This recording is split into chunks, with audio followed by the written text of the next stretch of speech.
మాడ వీధులు తలపించిన తెనాలి వీధులు.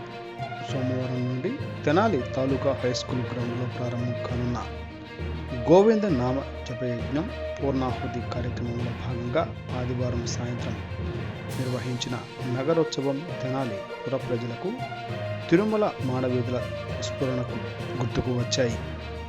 మార్కెట్ వద్ద గల రామాలయం నుండి గాంధీ చౌక్ బోస్ రోడ్డు మీదుగా తాలూకా హైస్కూల్ గ్రౌండ్ వరకు లక్ష్మీ పద్మావతి సమేత సుందర శ్రీనివాసమూర్తి పెరుమాళ్ స్వామి ఊరేగింపులో మహిళలు పెద్ద సంఖ్యలో పాల్గొని కోలాటం చేస్తూ నగరంలో ప్రజలకు భక్తిభావం పెంపొందించారు.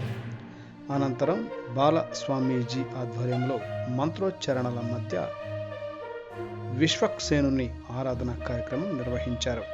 సోమవారం ఉదయం సచ్చిదానంద స్వామి గుంటూరు శాఖ వారిచే 1000 మందితో భగవద్గీత పారాయణం జరుగునని బాలస్వామీజీ తెలిపారు.